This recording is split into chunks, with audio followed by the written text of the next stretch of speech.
Hi friends, motivation small story பார்க்க போகிறோம். தலைப்பு: எங்கே நிம்மதி? ஒரு மன்னன் வாழ்ந்து வந்தான். ஒரு மன்னன் அண்டை நாடுகளை எல்லாம் வென்று தனது ஆட்சியின் கீழ் கொண்டு வர முடிவு செய்தான். படையெடுத்து செல்வதற்கு முன்னர் தனது குருவிடம் ஆசி பெற சென்றான். அவனிடம் குரு முதலில் எந்த நாட்டுக்கு செல்லப் போகிறாய் என்று கேட்டார். கலிங்க நாட்டுக்கு என்று மன்னன் பதில் சொன்னான். அடுத்து மாலவம், அங்கம், வங்கம் என்று வரிசையாக சில நாடுகளின் பெயர்களை கூறினான். குரு புன்னகை செய்தபடி, இத்தனை நாடுகளையும் வென்ற பிறகு என்ன செய்ய போகிறாய் என்று வினாவினார். அதன் பிறகு நிம்மதியாக எனது நாட்டில் இருப்பேன் என்றார் மன்னன். அப்படியானால் நீ ஏன் இவ்வளவு நாடுகளுக்கும் படையெடுத்து சென்று சிரமப்பட வேண்டும்? இப்போது நீ இருக்கும் நிலையிலேயே உனது நாட்டில் நிம்மதியாக இருக்கலாமே. நிம்மதிதானே உனக்கு வேண்டும்?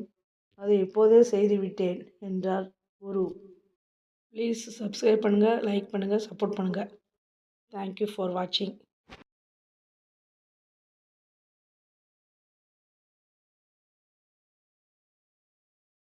இரண்டாவது ஸ்மால் ஸ்டோரி. கடவுள் எங்கே? எங்கே கடவுள்? எங்கே கடவுள் என்றால் சீடன். எல்லா இடத்திலும், எல்லாரிடமும், எல்லா பொருளிலும் கடவுள் உள்ளார் என்றார் குரு. சீடன் வீட்டுக்கு சென்றான். வழியில் யானையை நோக்கி ஒரு யானை வந்தது. விலகிப்போ, விலகிப்போ, யானைக்கு மதம் பிடித்து இருக்கிறது என்று கத்தினான் யானைப்பாகன். கடவுள் எங்கும் உள்ளார் என்று குரு சொன்னார். அப்படியானால் இந்த யானைக்குள்ளும் அவர் இருப்பாரே என்று சீடன் நினைத்தான். கடவுள் கருணை உள்ளவராயிற்றே.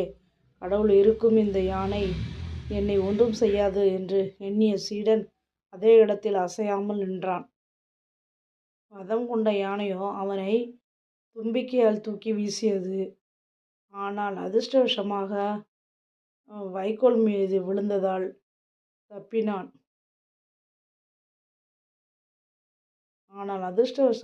வைக்கோல் மீது போய் விழுந்ததால் அடிபடாமல் உயிர் தப்பினான் அந்த சீடன்.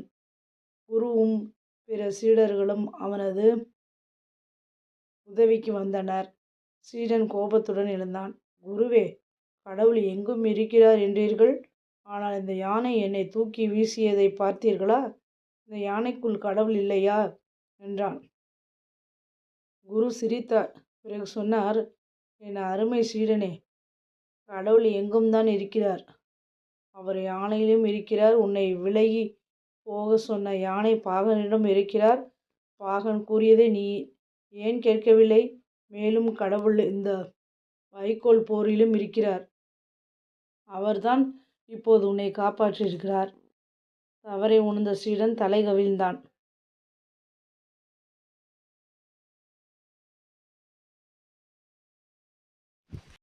மூன்றாவது மோட்டிவேஷனல் ஸ்டோரி, ஸ்மால் ஸ்டோரி. உத்தமன்.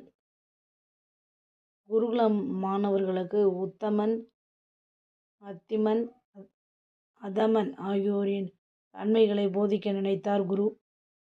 அசலாக 3 மாணவர் பொம்மைகளை காட்டி அவற்றின் காது மற்றும் வாய் ஆகியவற்றில் நுண்ணிய துவாரம் இருப்பதை சுட்டிக்காட்டினார் மாணவர்களிடம். பின்னர் ஒரு பொம்மையின் காது வழியே ஒரு சிறு குச்சியை நுழைத்தார். அது பொம்மையின் வாய் வழியே வெளிப்பட்டு வந்துவிட்டது.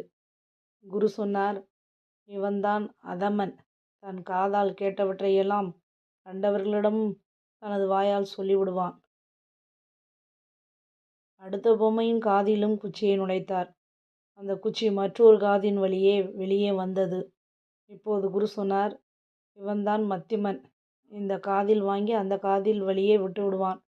இவனால் நன்மையும் கிடையாது, தீமையும் கிடையாது. 3வது பொம்மைக்கு வந்தார். அதன் காதிலும் குச்சியை நுழைத்தார். அது உள்ளேயே நின்று விட்டது. குரு சொன்னார், இவன்தான் உத்தமன். நல்லவற்றை வாழ்வில் முன்னேற பயன்படுத்துவான், கெட்டவற்றை மனதிலே புதைத்து விடுவான். நீங்களும் இந்த உத்தமனை போன்று கவனமாக கேட்டு நல்லவற்றை பயன்படுத்தினால் முன்னேறலாம். தேங்க்ஸ் ஃபார் வாட்சிங். ப்ளீஸ் சப்ஸ்கிரைப், லைக் பண்ணுங்கள். சப்ஸ்கிரைப் பண்ணுங்கள், பெல் பட்டனை ப்ரெஸ் பண்ணுங்கள், லைக் பண்ணுங்கள், சப்போர்ட் பண்ணுங்கள், கமெண்ட் பண்ணுங்கள், ஹைப் பண்ணுங்கள்.